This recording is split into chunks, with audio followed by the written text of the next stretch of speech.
Assalamualaikum warahmatullahi wabarakatuh. Perkenalkan, nama saya Truli Karamaesti dengan NIM 24541808 PN 19203. Saya dari Prodi Teknologi Hasil Perikanan. Di sini saya akan menjelaskan tentang dampak perubahan iklim terhadap kenaikan muka laut dan pengasaman laut. Yang pertama yaitu kenaikan muka laut. Kenaikan muka laut adalah salah satu konsekuensi paling nyata dari perubahan iklim global.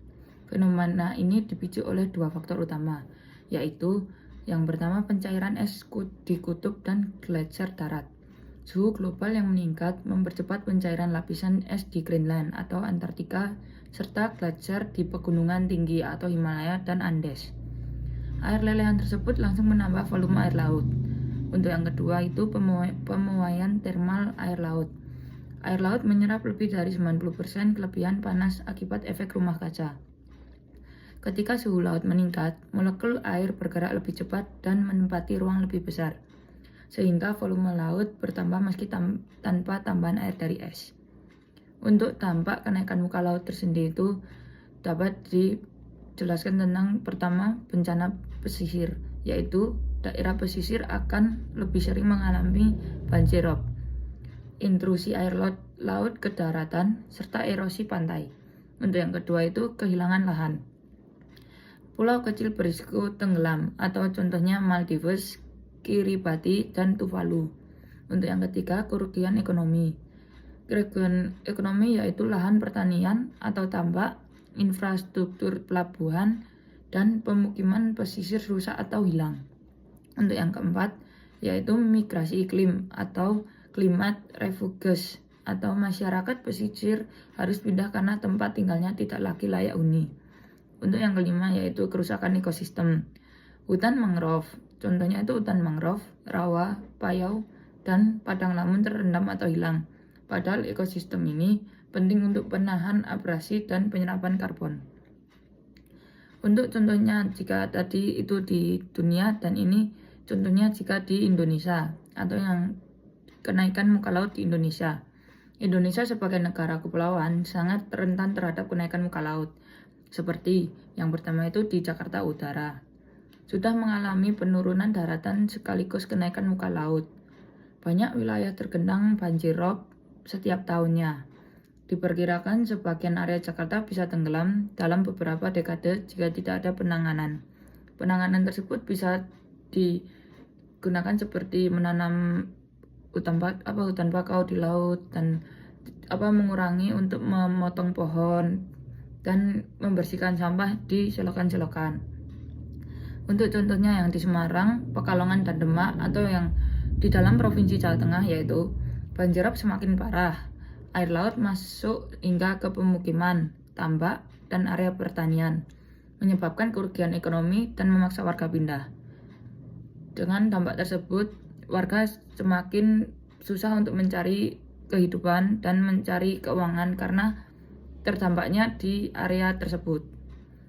Untuk pengasaman laut, selain pemanasan global, perubahan iklim juga meningkatkan kadar CO2 di atmosfer. Laut menyerap sekitar 30% dari total emisi CO2 yang dilepaskan manusia setiap tahun.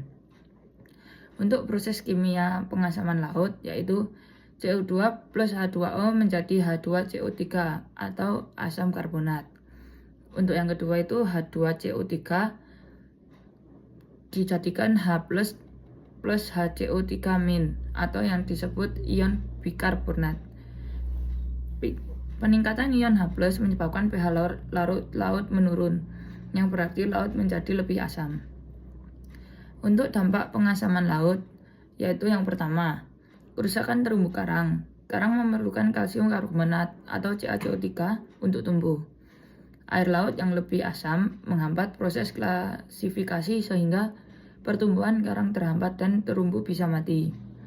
Jadi karena kerusakan terumbu karang itu, ikan-ikan jadi tidak mempunyai terumbu karang untuk tempat mereka tinggal, dan itu sangat memberikan dampak yang kerusakan bagi ekosistem mereka.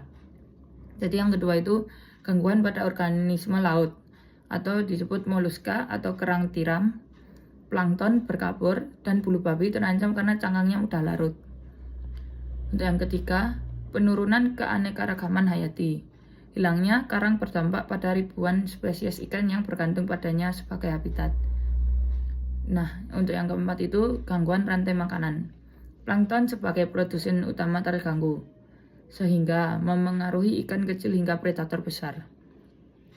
Untuk yang kelima, dampak sosial ekonomi. Berkurangnya stok ikan laut berakibat pada berkurangnya hasil tangkapan nelayan, menurunkan pendapatan, serta mengancam ketahanan pangan masyarakat pesisir. Untuk yang dampak sosial ekonomi, ini sangat berdampak sangat besar untuk manusia, karena sebagian besar nelayan untuk mencari pendapatan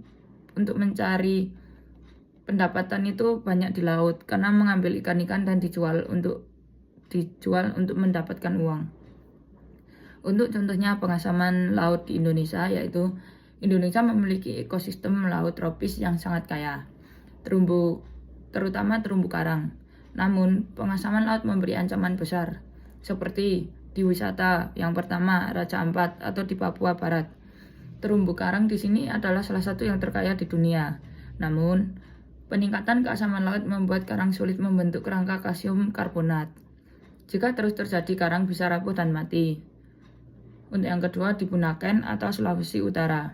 Kawasan konservasi ini bergantung pada kesehatan terumbu karang. Pengasaman laut ditambah suhu laut tinggi memicu pemutihan karang atau coral bleaching. Untuk yang ketiga, Lombok dan Bali. Daerah pariwisata berbasis laut juga rentan. Jika karang rusak, potensi wisata selam berkurang, berdampak pada ekonomi lokal atau ekonominya manusia, dan mengurangi pendapatan. Untuk yang ketiga, hubungan kenaikan muka laut dan pengasaman laut. Keduanya saling terkait dan memperburuk kondisi ekosistem laut. Kenaikan muka laut menggelamkan ekosistem pesisir, sementara pengasaman laut merusak ekosistem bawah laut. Untuk kombinasi ini mengurangi kemampuan laut menyerap karbon, sehingga memperparah perubahan iklim. Untuk yang ketiga, kehidupan masyarakat pesisir terancam dari dua sisi, daratan terendam dan laut kehilangan produktivitas.